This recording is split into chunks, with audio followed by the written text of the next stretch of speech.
সকলোকে মোৰ ফালৰ পৰা আসসালামু আলাইকুম। আপোনালোকক বস্তু এটা দেখাব বিচাৰিছোঁ, যিয়ে কি 14 আগষ্টত মোৰ সৰু ল'ৰাৰ জন্মদিন। তো তাৰ উপলক্ষে মোৰ বেটাই স্পেচিয়েলি গিফ্ট পালেই। তাৰ দুটা মমাই গিফ্ট দিলে। আপোনালোকক দেখাম মই এতিয়া, দিব বৰ্তমান দিয়া নাই, দিব এতিয়া।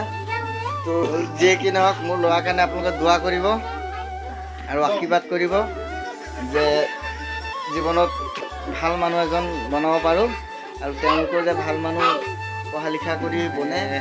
বস্তুটো আহি পালেহি, প্ৰায় আহি পোৱাৰ লগে লগে মই আপোনালোকক দেখাবলৈ চেষ্টা কৰিম। মই দেখা পাইছে মোৰ সৰু বেটা, যিয়ে কি 14 আগষ্টত মোৰ বেটা জন্ম হৈছিলে আৰু মামায়েকে গিফ্ট দিয়াৰ কাৰণে বিৰাটেই ফূৰ্তি হৈছে। কিন্তু মোৰ বেটাৰ আগফালৰ দাঁতটো নাই, আপোনালোকে দেখিছে। কিন্তু মোৰ বেটাৰ দাঁতটো চাই নাহাঁহিব আপোনালোকে।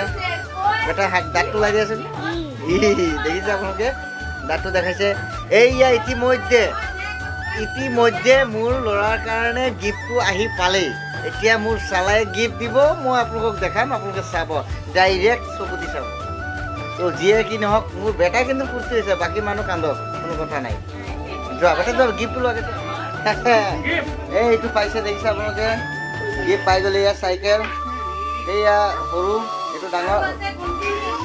আৰু আপোনালোকে এই ভিডিঅ'টো চোৱাৰ পিছত আৰু গিফ্ট আহিব, স্পেচিয়েলি গিফ্ট। এইকেইটা মানুহক নকওঁ আগতীয়াকৈ।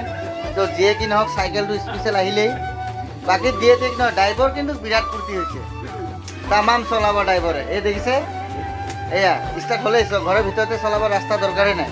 এই যোনফালে যাব সেইফালে ৰাস্তা বনি যাব মানে। তো যিয়ে কি নহওক আপোনালোকে চাওক, চাই পেলাই অলপ পাৰে যদি শ্বেয়াৰ কৰক আৰু ছাবস্ক্ৰাইব কৰক, আৰু যিমান পাৰে লগৰবোৰক শ্বেয়াৰ কৰক। তো সকলোকে মোৰ ফালৰ পৰা বাই বাই, টাটা, জয় আই অসম।